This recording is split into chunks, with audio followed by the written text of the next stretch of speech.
Before we start with today's episode, I want to address a common challenge that I've noticed among HVACR professionals. They often struggle to keep up with the advancements in heat pump technologies.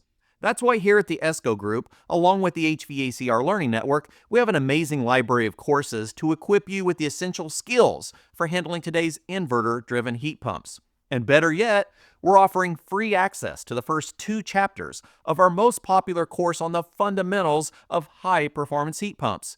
Check out the link in the show notes to get your free access. The fines from the EPA being about $57,000 per violation per day. And let's face it, if you have an unrepaired refrigerant leak, you rarely have it for just one day, right? You realize it like 6 months after it happened is when you realize somebody forgot about it and didn't repair it, or you installed an appliance with an illegal refrigerant. They can go back 3 years, or you're not keeping records the way you have to. It doesn't take long to accumulate tens of millions of dollars in fines. Do you have the knowledge to work with the next generation of refrigerants? ESCO Institute can help you learn the information you need with the low GWP A2L refrigerant safety course. Did you know newer refrigerants are less harmful to the environment?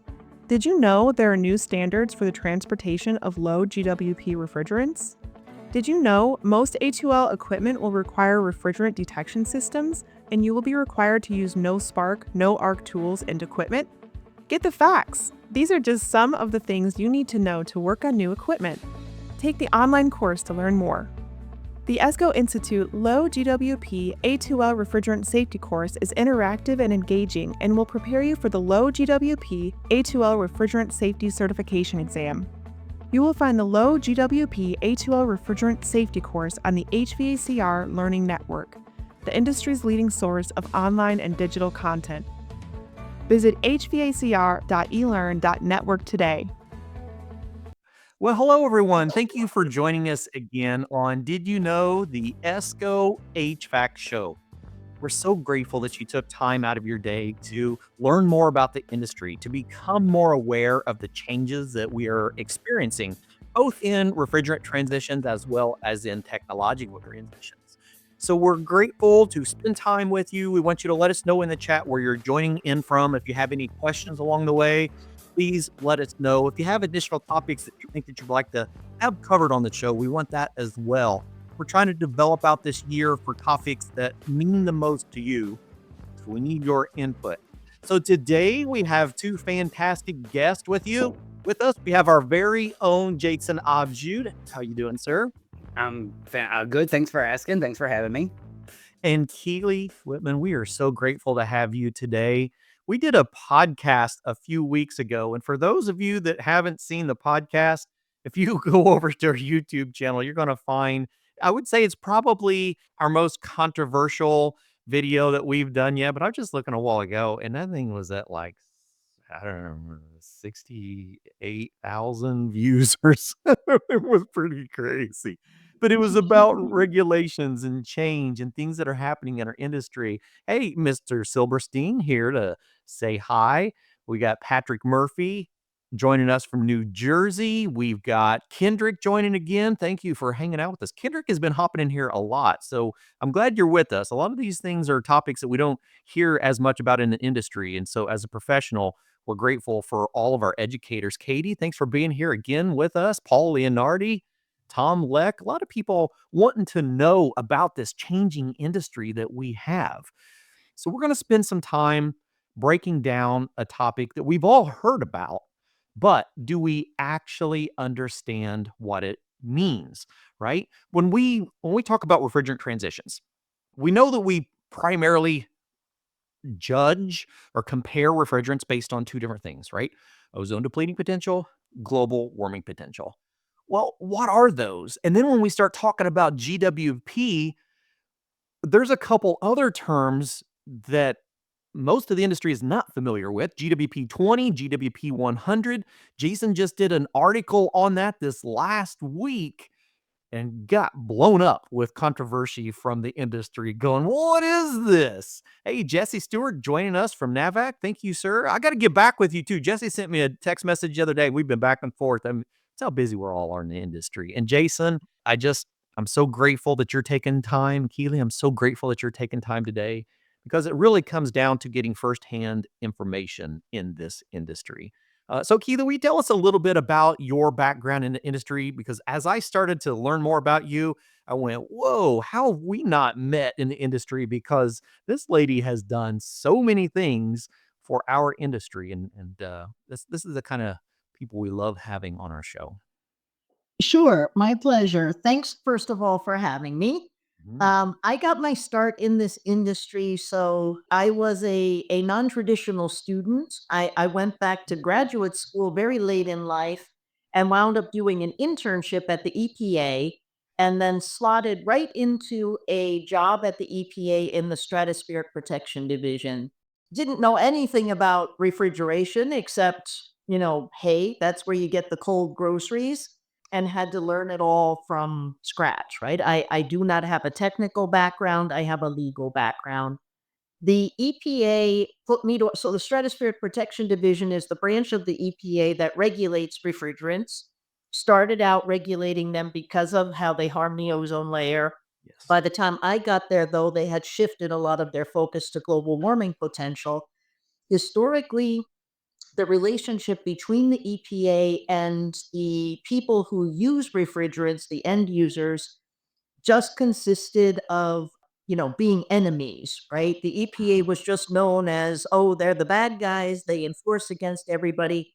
They put me to work on a completely new idea, which was a voluntary partnership with the supermarket industry to cooperate with supermarkets to try to help everybody do a better job managing refrigerants, reduce the amount of refrigerant, transition to better refrigerants, reduce emissions. That was called the Green Chill Partnership. Which is still And running.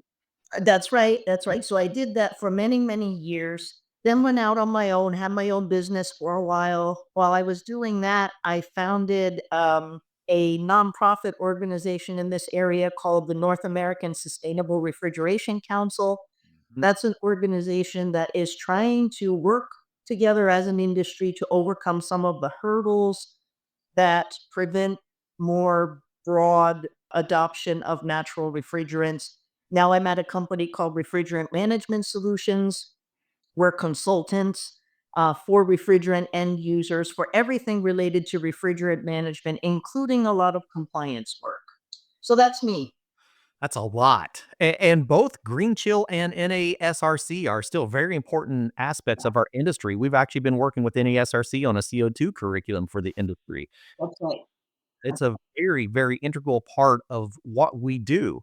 And that's why I was hoping to have both of you here today. This is really fun for me having because I think I could just sit back and just let you two go and I can just sit back here and learn myself. It would be a good time. So what we want to do is let me change perspectives on this. Let me get a different viewpoint. What we're going to do today, we're actually going to talk about global warming and we're going to talk about measuring and metrics for global warming to hopefully give you a deeper understanding of the principles and concepts.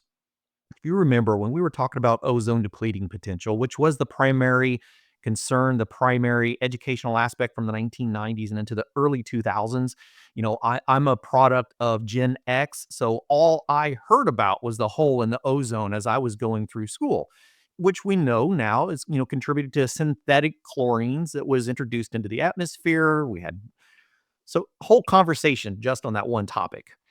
And as Keely had mentioned, we shifted as we started getting into the new millennium, we started shifting focus more on the global warming perspective. Now, it was never completely isolated. We've always been tracking both of them, but the primary target was our ODP. That was the chlorine that we were utilizing in our generation of refrigerants, particularly known as CFCs and HCFCs. Now, when we transitioned and focused on global warming potential, it brought up some different aspects of the gases that we have in our atmosphere, and particularly ones that we are introducing back into our atmosphere, many of which have been trapped for millennia and are starting to be released.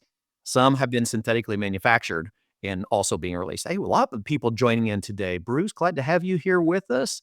Michael Harrison, Tom, thank you all for spending some time with us today.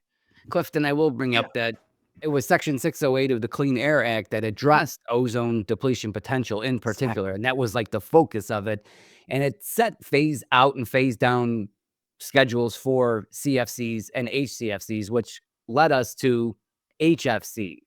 Again, which have no ODP, but again, do have this issue that you have here on screen, GWP, global warming potential.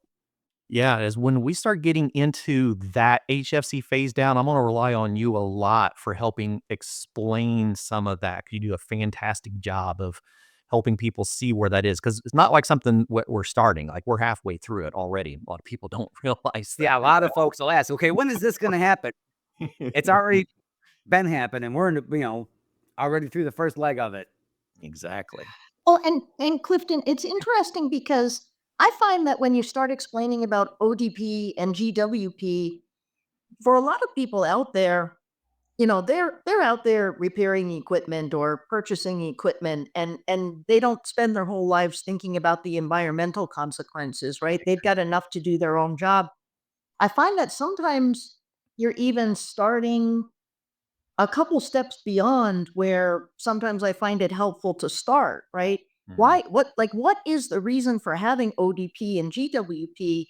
It's a way that you can express how bad something is in relation to other things. Yeah. And you know what? I find the best example, it finally clicks to people when I compare it to the Scoville index for hot peppers, right? Oh, sure. It- right? Because you say, somebody says there's a new, triple X ghost pepper in India, Yeah. and they're kind of like, it's really hot.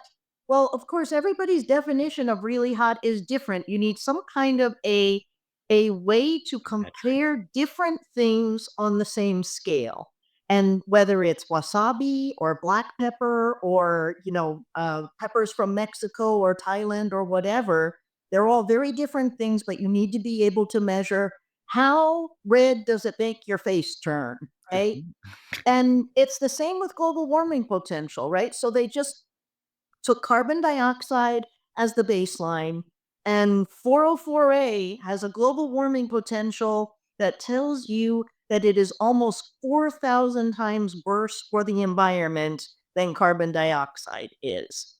And a lot of people, they talk about GWP, ODP, but if you start talking about really what that even means or why we're even talking about it, a lot of times people have just skipped beyond that question, and you realize the concepts are more difficult to understand because no one has ever explained the foundation of it all. No, that you're exactly right. That's why we wanted to have this conversation. You know, primarily we're going to have educators here. I see many of our attendees already as educators, and they're constantly looking for ways that they can bring this information to their students and help it make more sense. And so I personally I like to use the explanation that we look at ODP for how much heat are we going to allow in, and we look at GWP as how much heat are we going to hold in once it gets here.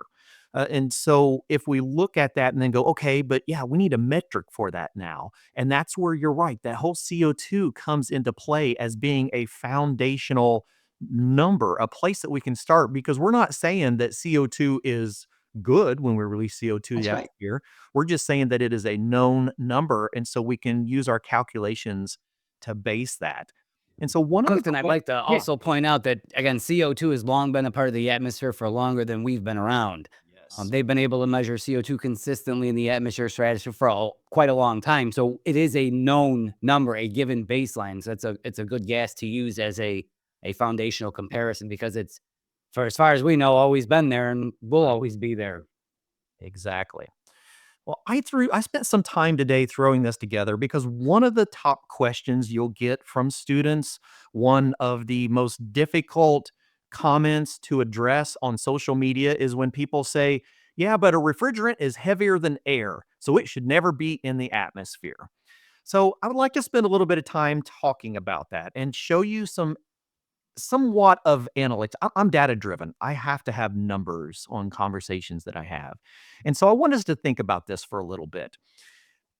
If we look at air, right? We're actually going to use the molar mass scale. So we're going to be comparing weights because a lot of people say, refrigerant is heavier than air. What are you saying when you mention that? You're talking about the weight of something in comparison to other things. If we look at weights, right? We could look at air and say that, all right, we're around 28 or so grams per mole when we start talking about weight. But when you look at that and you think about things like, say, water, right? Run over to water at around 18 grams per mole. And we say, well, water technically is lighter than air. But how do we have clouds? Eugene Silberstein, who's on the show today, actually helped explain this to me one time on a bus down in Atlanta coming back from a show. And we were talking about densities and weights. He said, but if how can water be on the ground and be in the air at the same time? It's a very, very clear visual to see moisture in the air and understand, all right, we've got moisture in there. But if you run all the way across real quick and see where sand is at, right? Silicon dioxide. Now we're talking about 60 grams per mole. We're talking about a fairly heavy substance.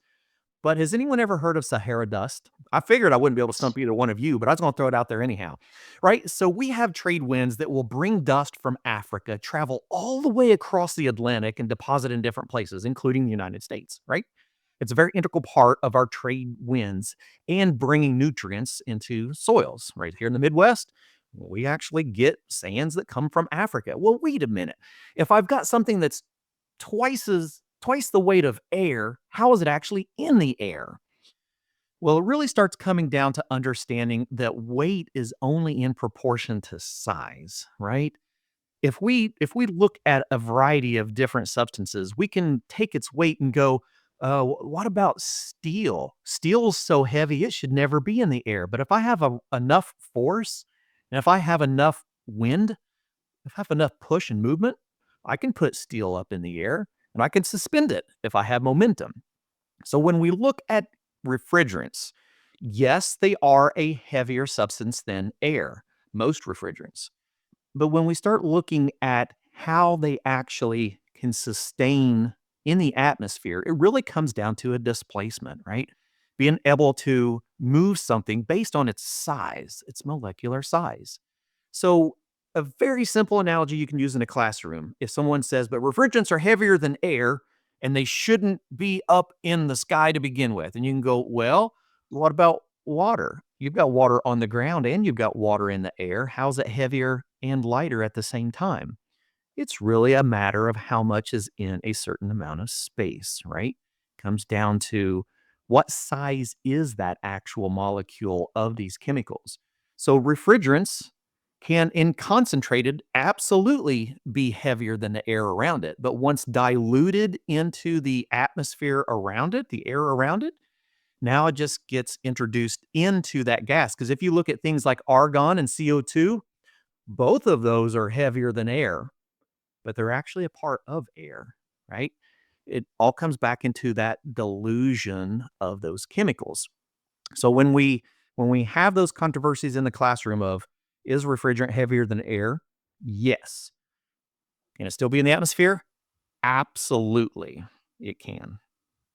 There's also some chemical reactions that may take place when we introduce UV. If you get it outside, we can have some molecular breakdown where certain molecules will make it up from a specific, say, 410A or 32 or any of the refrigerants listed here. If we have any ultraviolet radiation that reacts with it, we can actually start to break apart some of those chemicals into molecules, which will then, again, rise up into the atmosphere, as you said. Smaller molecules. Right. Gotcha.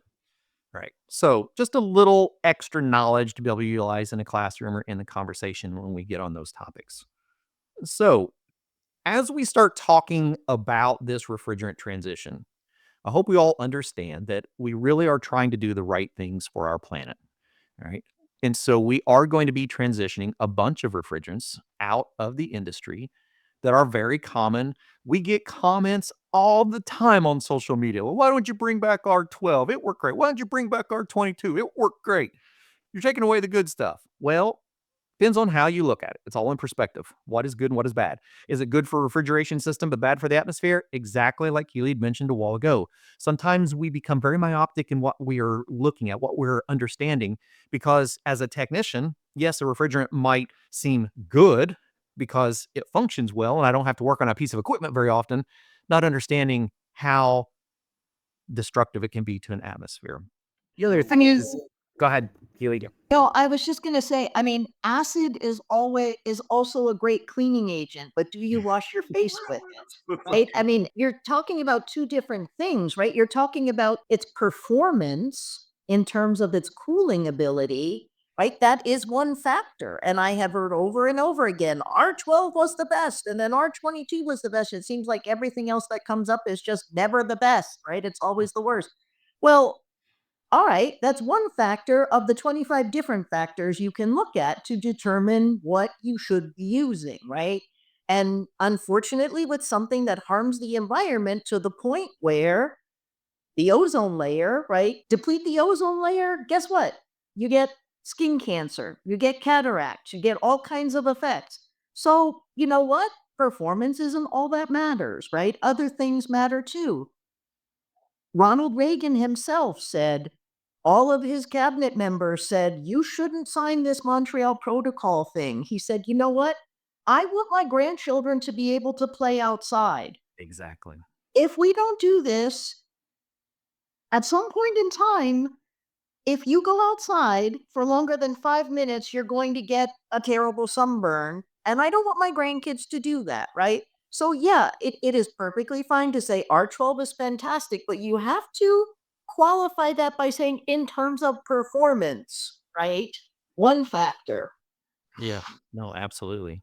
The other thing that people are, miss when you say it was a good refrigerant is that you could use it in a variety of places and a variety of applications. And we're starting to see that less and less as we move forward, where we have a very specific application. There's a GWP limit there. And so we have one refrigerant for commercial refrigeration, one for comfort cooling, smaller systems, one for larger comfort. So we're ending up with more and more refrigerants very specific to applications. Whereas back in the day, we had like 3 refrigerants and they did everything. All right. So moving forward, that's another, again, downfall is that, bring back you could use R12 everywhere. But today we're, again, getting very specific in temperature applications and specific subsectors of the industries. We place limits on those subsectors based, again, on their GWP.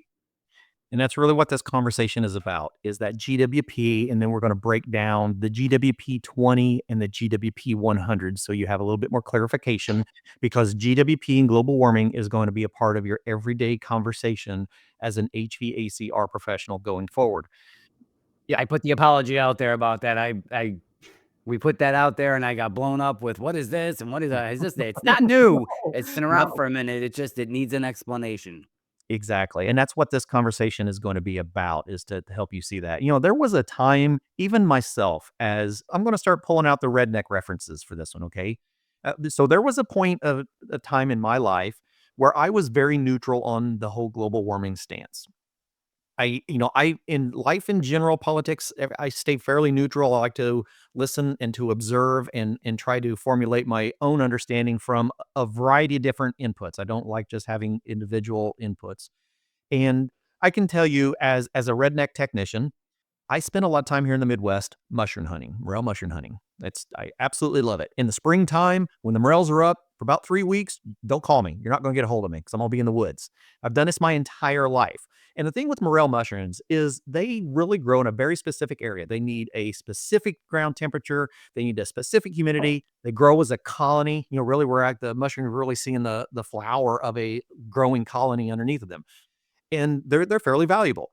So generations would keep their mushroom holes, their honey holes, as a secret, right? If you find a good mushroom hole, your grandkids are going to be finding good mushrooms at that same hole. And so it was a very traditional item that we passed down for generations. And I had mine that was given to me at that time by my son's grandfather. And I knew every year I was going to pull 10, 15, maybe even 20 pounds of mushrooms out of this hole every year. And around 2008-ish, somewhere in that ballpark, I went mushroom hunting one spring, and I noticed that because this is in a valley, right? So they're catching sunlight, particularly on that west side of a hillside. And I'm going to tell you all my secrets. But anyhow, so the mushroom patch is always in the same place, right? And in one year, I noticed it moved up the hill about a foot or so. The entire patch moved up the hillside about a foot. The following year, it moved about another foot.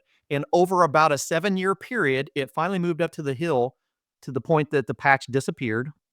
And we've never found any mushrooms in this spot ever again. So it was something that was real to me. It was something that I noticed had changed.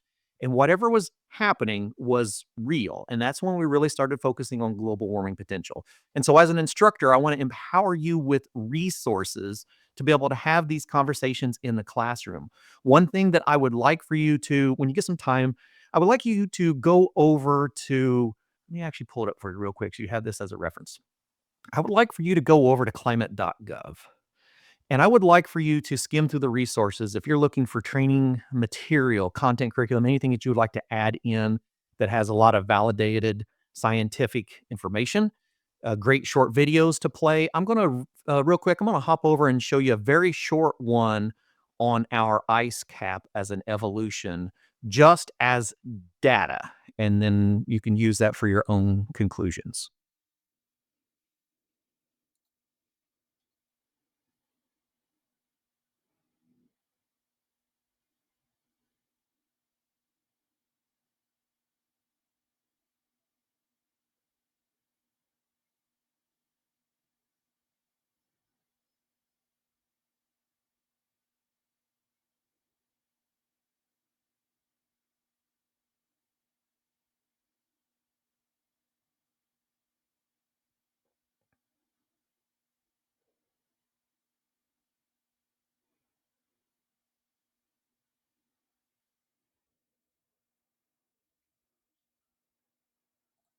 So as you can see, in that same time period that we witnessed that significant shift in the polar ice caps, which was caused from increased temperatures, I also witnessed the same thing in my mushroom patch, my honey hole, right? So we encourage you to use sites like this for data that you can use in the classroom. Whatever stance you have, you are responsible to have data for when we have these discussions as a professional. And so we just want to empower you with data.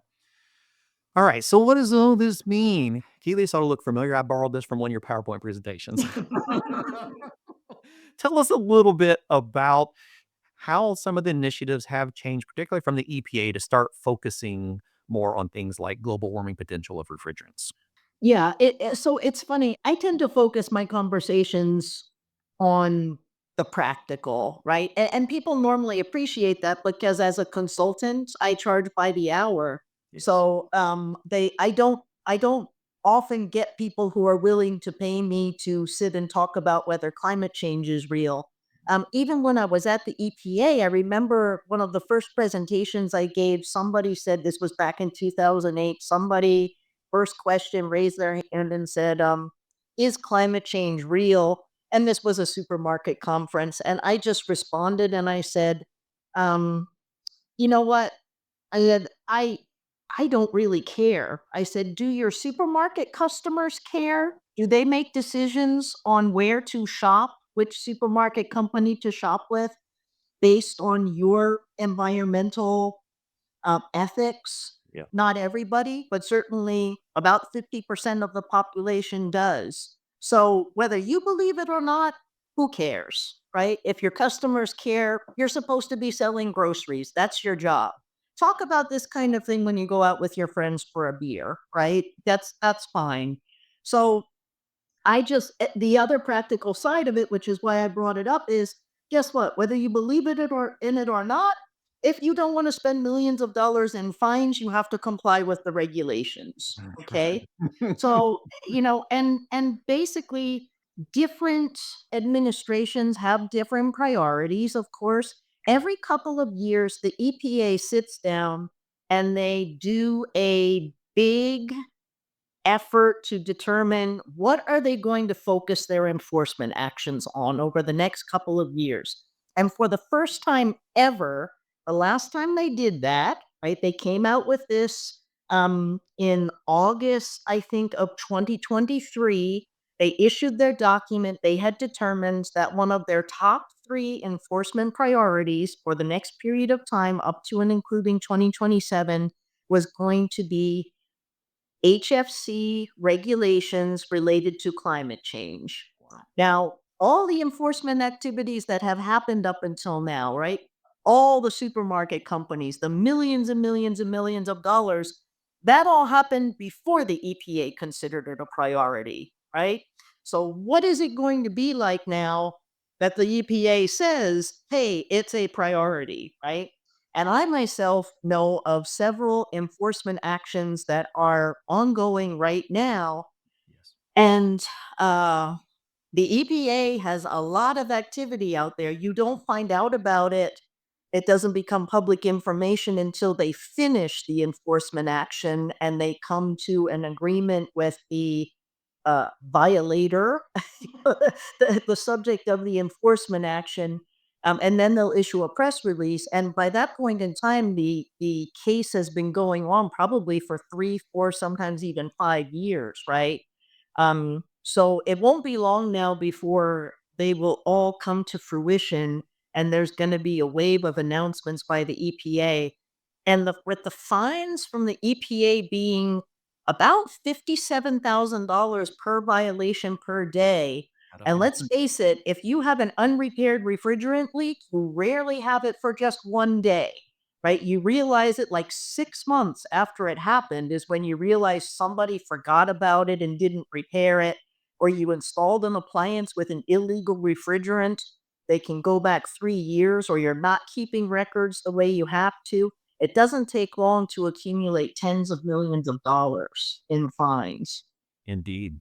And so it shows and it validates that we are getting a little bit more strict on management, right? We're going to be seeing a lot of changes, no matter what happens with presidency, we're going to have changes in our industry that are already set and in play, right? And it all comes back. Oh, go ahead. Sorry, Clifton, just one thing to add on to it, though. I've Yeah. always considered myself fortunate to be in this environmental area because it just so happens that refrigerant leaks also cost money. As Yes. honestly, doing the right thing environmentally very, very often turns out to be the right thing financially. The Green Show Partnership had something that I think it was officially called the Financial Impact Calculator, but everybody called it the milk calculator. And people would chase me down the hallway saying, hey, you're the milk calculator lady. And like, yeah. And, what happened was supermarkets have like a 1% profit margin, right? And so you know how much refrigerants cost per pound. At the time, this was in like 2008, 2009. And frankly, R22 at the time was maybe like $12 a pound or something like that. At the time we calculated just the refrigerant replacement cost for a 100-pound leak, you had to sell like 30,000 gallons of milk to just buy 100 pounds of refrigerant, right? At a 1% profit margin. Sure. So, there are other areas, environmental areas, where it just costs everybody money. Frankly, the best thing we have going for us in the supermarket industry is that doing a good job has a huge impact on your bottom line as a supermarket company. No, I completely get that. So either way you look at it, whether you look at it from a warming perspective, you look at it from a financial perspective, we are doing this. And in doing that, we're starting to have a little, I wouldn't call it a variation in calculations. We just want to make sure that we have a clarification of calculations. So I'm gonna come back to these here in a minute, Jason, because I think it's a really good time for us to talk about where these calculations come from. They're going to be used for the refrigerants that we are currently working with in our next generations of refrigerants to understand how they can have different global warming potentials. And so this really is a part of the conversation that got supercharged and energized in this last week.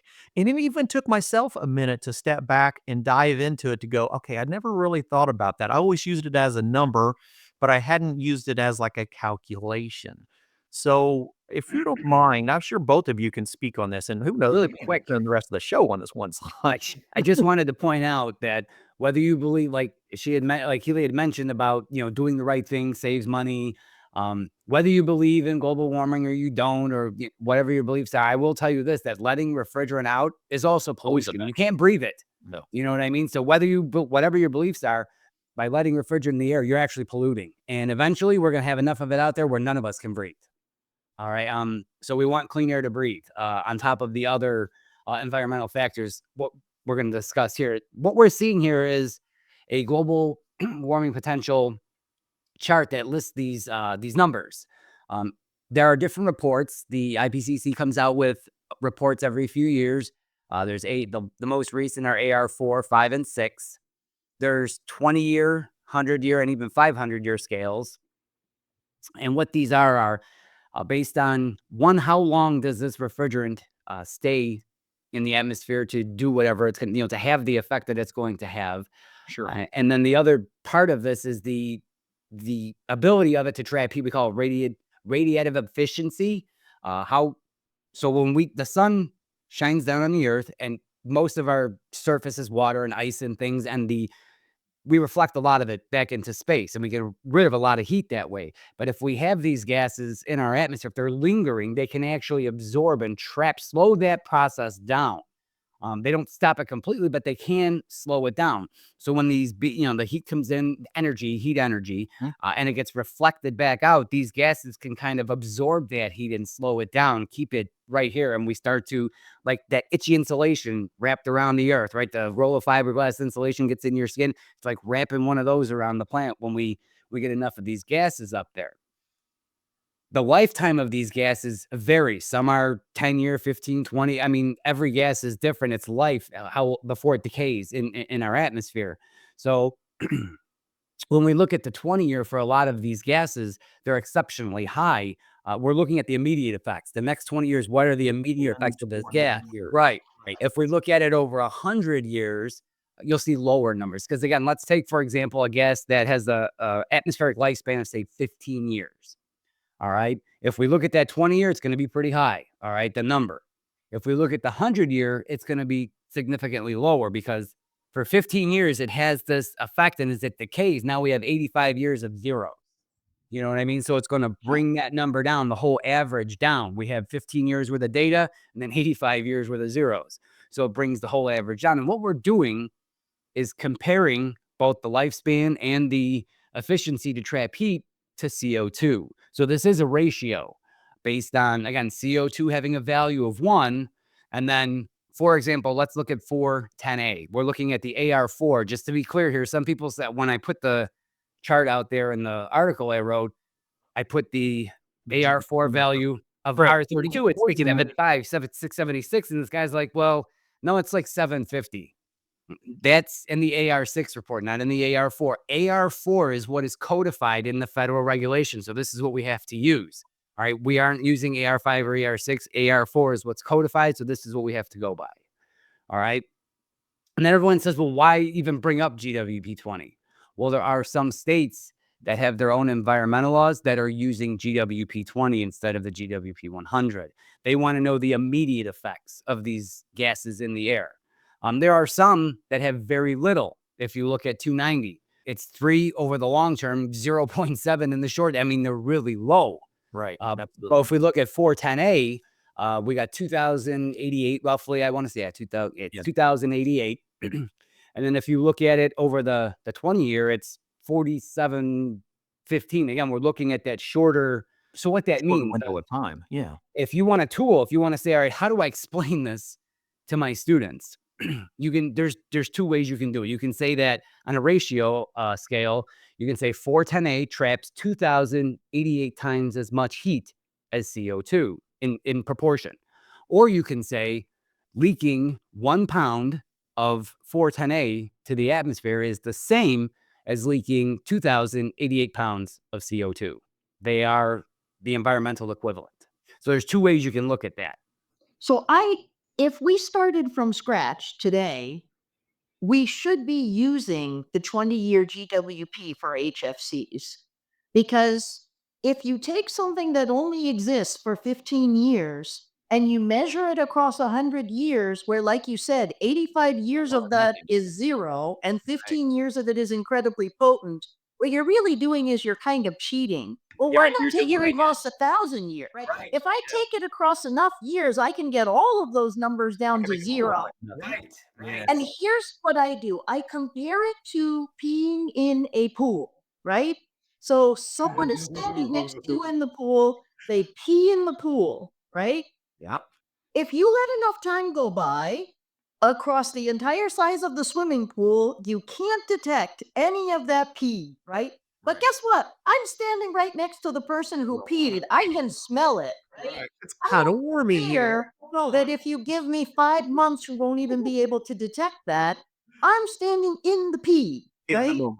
And that's what happens with HFCs. They are in the atmosphere now. They may only last for 15 years, but they're in there now, and they are having an incredibly large effect for the time they are in the atmosphere.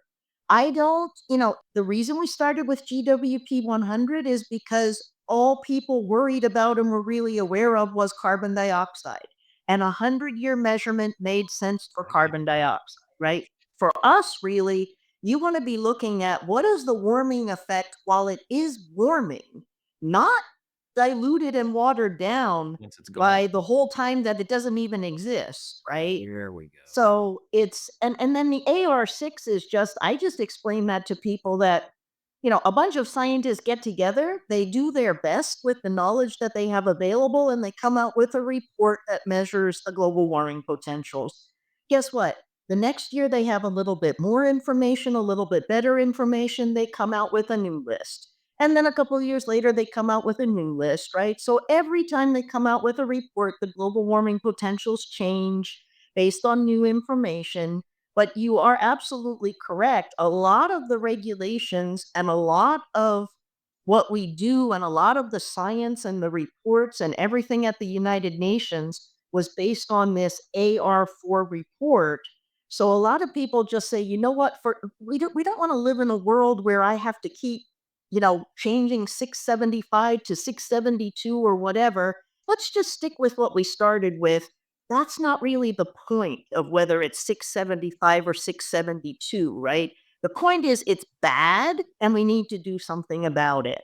So that's why a lot of the regulations that come out, even though there are newer numbers in the AR5 and the AR6, for consistency reasons, to not have to constantly be passing new laws and everything else when the numbers change, they just stick with the AR4. Now, New York State, right, just passed their regulations. So they have Started all of this.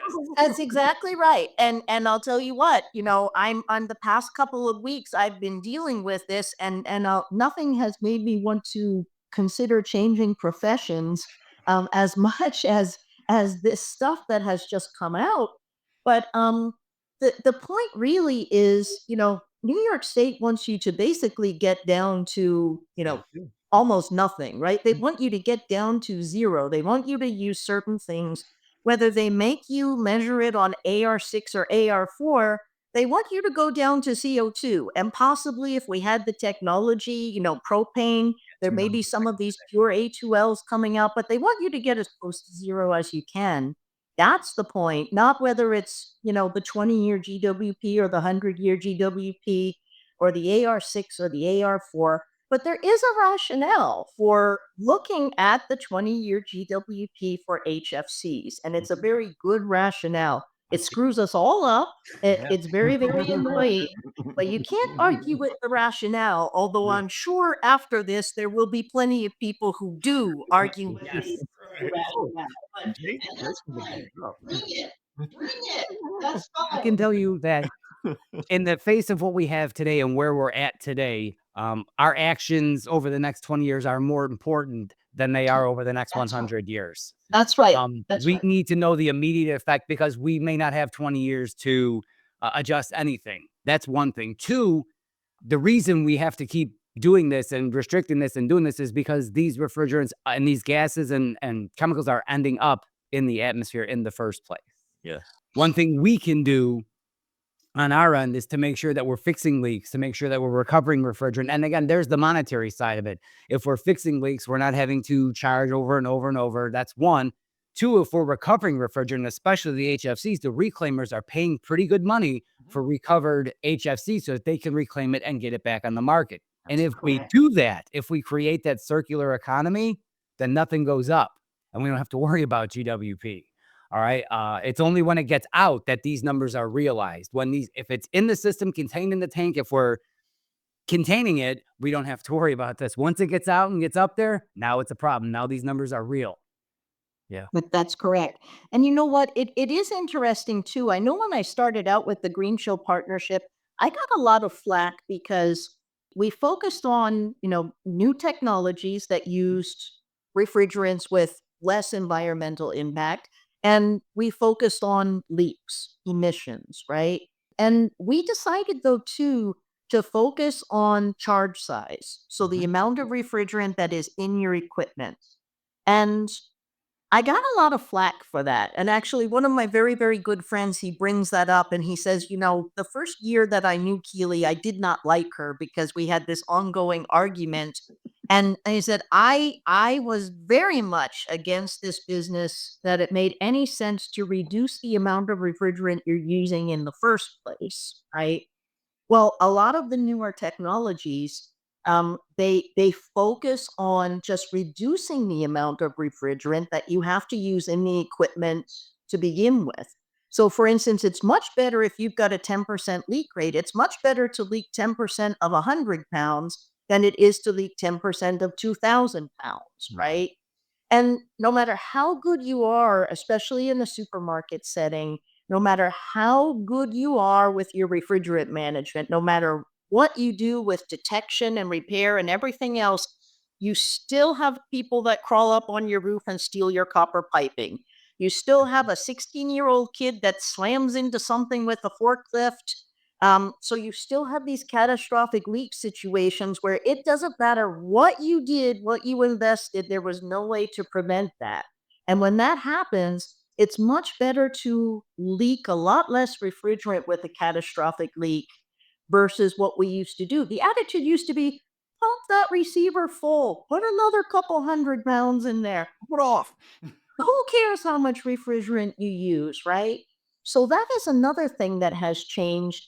Not so much, I think, in the residential air conditioning area, but certainly in the supermarket setting. We have moved gradually, slowly but surely, we've moved to a lot of these technologies that just use a lot less refrigerant. Mm. No, absolutely. And we're going to be seeing a lot more of that in every sector of the industry. That's right. You can't leave this industry. We need you. If you look at these numbers, a lot of this also has to do moving forward with the legislation that's been passed. Right. Certain subsectors are limited to what the GWP of the refrigerant will be allowed in that subsector, Yes. specific to to a date. So like ice makers or chillers or supermarket rack systems, comfort cooling split systems, package systems, those sorts of things. Moving forward, all of these refrigerant transitions, if you will, are going to be based off of these numbers that we're looking at on screen, right? They're going to be based off of GWP. So, like you said, in the 90s, all we heard about was ODP, and there, we have a picture of the hole. You can see the picture of the hole in the ozone. For everyone says, it's not real. Here's a picture of it. Look at it. You could Google it. It's Uncle Google has it on there. So, moving forward, we're again in the 90s, it was ODP. Today, it's going to be GWP, and all of the stuff moving forward, again, will take its root from these charts, from the AR4 or 5. Right now, again, it's AR4. All of the legislation, all of the regs that are in the Federal Register reference AR4. It would be a tall order to try and redo all of that to AR6. So for the time being, we're going to use the AR4, but you're going to see these numbers continuously getting lower and lower and lower. As she said, they want to get everyone as close to zero as possible. Sure. And that's why I wanted us to dive deep into this, because when Jason brought this up when we were having this conversation, I hadn't thought about the aspect of what if we changed from AR4 to AR6, right? AR6 to me means a lot more. I mean, it shows me exactly what the impact is in my lifetime. It's the latest modeling, right? So they use models to, push this out. This is the most advanced modeling thus far is the AR6.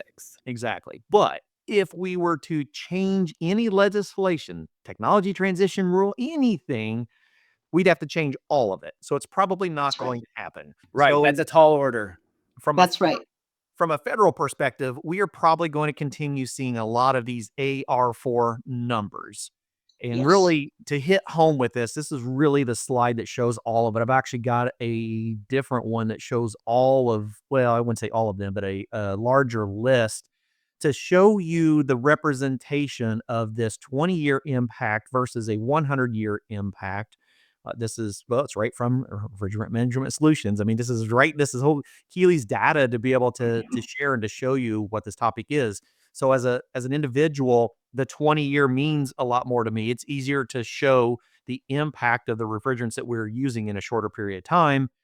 But in reality, legislation is probably going to continue working on this AR4 because it's the current standard. So when you see these numbers, we just need for you to be able to recognize where they come from, because we may see more.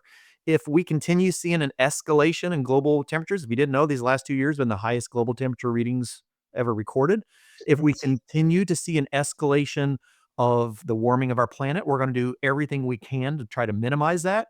So we might see an AR7, an AR10, 20. We don't know how far we'll go because we'll be continually reviewing and updating these models, right? These So it's not a bad thing if we stay on AR4, okay? We just see lower and lower numbers. You know what I mean? So for the time being, they said, okay, let's use comfort cooling, split systems, package systems. They said, starting January 1 of this year, we can't make anything with 700 GWP or less. All right, that 700 means something, right? If we wanted to address this, we don't necessarily have to change the AR we're using. We could just lower that 700 to say 350. You know what I mean? So we can always lower those numbers down rather than having to try and go through and legislatively update like 60 or 80 pieces of legislation from AR4 to AR6. We can just lower those numbers, again, using the same AR. So it's not like we're behind. We can still do it. Right. It's just you get used to seeing these numbers and what they mean. Yeah. And so hopefully we will minimize the social media arguments over global warming numbers, which is really what I will also tell you this. Yeah. If you're going to cite GWP, cite the AR report you're pulling it from. If you look That's at the right. list that I did put up there, I listed right under each of the GWPs which AR report it came from. So if I'm going to list a GWP in parentheses, I'll put AR4, AR5, AR6. That's right. And now you know what that means. You, the listeners, and you know what it means. AR4 is this report, the one we have codified in the Federal Register. There's an AR5, there's an AR6, there will be an AR7. So if you're going to cite a GWP somewhere, in parentheses, list your AR4, and there shouldn't be any confusion. That's exactly right. It's transparency, right? In order for me to understand your numbers, I have to know, all right, well, where are you taking your numbers from, right? It's not, one is not right and the other one is not wrong. It's just, in order for me to know what you're talking about and what the significance of it is, I need to know which numbers you're using, or even for me to know whether your numbers are correct or not, right? I need you to tell me, did you take it from the AR4 or the AR6? One isn't right and the other one isn't wrong. So yeah. Mark brought up a good point. I was actually studying this a while ago, thinking about that, and I've got my own thought on R290 propane, of why the number is so low over a 20-year versus its 100. My personal aspect is that in that the lifespan of that refrigerant. Are either one of you familiar or comfortable with that one at all? That would be my perspective that I would see why that would be lower, is the life expectancy of that R290. So somebody brought that up to me and I did some reading about it, and honestly then it hasn't come up since, and I don't even want to try to put what I learned together again and make any claims on it. But it is correct. 6.5 minutes. Come on now. But it's correct, right? The more recent versions of the numbers, it doesn't necessarily mean that they always all go up or they always all go down. It's just they have better information and it can work either way, right? Some of the GWP values, you get more information and you realize, oh, you know what? We may have overestimated that a little bit in the past, so let's correct that, right? And propane is one of those. Now, whether it matters that, one time it's 3 and the next time it's 2.6 and the next time we talk about, there have been these generations of refrigerants, and we talk about the high GWP refrigerant generation in the supermarket industry was when we transitioned from R22. High GWP for us was 404A, 507. You were talking about close to 4,000. Then we went to kind of the better GWP, but it turned out it's kind of like mid GWP. We went to the 407 series, right? Then we went down and we had like the 448, 449 series. Again, a lot better. So high GWP, medium GWP, a little bit lower GWP. In order to actually accurately talk about low GWP, there's no like agreed upon where's the goalpost? number out there. Right. But in general, where everybody's coming down is that in order to be low GWP, it's got to be 150 or less, right? On the Yes. AR4. Yeah, that's the Well, difference here. If you look at this chart that we're seeing, the AR4 is 100-year and the 20-year is the AR6. So there's one of the differences between those two numbers. To when you get down to 3, 2, 1, as she pointed out, 2.6, when you get down to those numbers that are that small, there's a plus or minus on accuracy when you're using computer modeling, especially when you're using chemicals and refrigerant grade propane versus, so some of these numbers that you may see might be the gas that you have in your tank by the grill, which is completely different from a refrigerant grade propane. All right. So they would have a different GWP, the two different propanes, believe it or not. So when you're looking at that, again, when you get down into that small end of the scale, and because it's a ratio, you are going to see variances like that. but still, regardless of which AR report you use, the consensus has slowly but surely turned out to be that low GWP has to be less than 150, right? And there's not enough of a difference that there are refrigerants out there that, turn, like the AR6 doesn't turn a low GWP refrigerant into a high GWP refrigerant, right? We're talking about such minuscule differences. But now what we're talking about is even a new category because 150 is not great, right? We're talking about ultra low GWP. And in order to be considered an ultra low GWP, we're kind of coming to the agreement unofficially that it has to be like less than 5. Some people say less than 10, right? Yeah, GWP 20 of 10 is what I saw. Right. Well, yeah, but others don't use the GWP. Right. Like even in Europe, right? Europe, like if you're talking about low GWP, or some people have been saying ultra low GWP and they mean 150. And it's kind of like, no. There's a better category than that, right? We're talking ultra low GWP is, very, very close to zero, right? When you're talking about that. And it's the new generation that we can do better than low GWP. I sound like I'm doing a $6 million man commercial. We have the technology. We can achieve this, right? We can go to ultra low GWP. Yeah, we absolutely can. When we start looking at where we are in this transition to ultra low GWPs. That's right. Accept it or not, we are. And as educators, we are responsible for being ahead of the curve so that we know what is coming. That way we'll be comfortable with it and not caught with our pants down like many people in the industry is right now. So when we look at this transition, we understand. I should have thrown in some technology transition role ones, but Jason and I have done some great classes on the technology transition role where these GWP numbers come into play for newly manufactured equipment. The other side of that is all of our higher GWP refrigerants that fall into the HFC class, right? Those are all high GWP refrigerants. The entire class of HFCs are in the middle of their phase down. It's not 100% phase out. It's a phase down, but by 85% reduction by the year 2036. Think about that. Within 11 years, right? That's all. Within 11 years, our higher GWP refrigerants will be gone, which means we're already starting to focus on what are the replacement refrigerants. We're making that transition. Remember, especially in the residential sector, when we look at residential and light commercial split systems, and we call these new refrigerants, both of them are HFC refrigerants. Never, ever, ever forget that. Many of the refrigerants that we are working with right now that we are calling low GWP, kind of going back to your point, We might call them low GWP, but in honesty, they're in the middle of phase out right now. Phase So down, right? big down right now. And so we have hit that additional 40% reduction, right? Or that baseline 40% reduction from our baseline. So we are making some very quick changes. And that next one that's going to happen in there in 2029, 4 years, yeah. 4 years.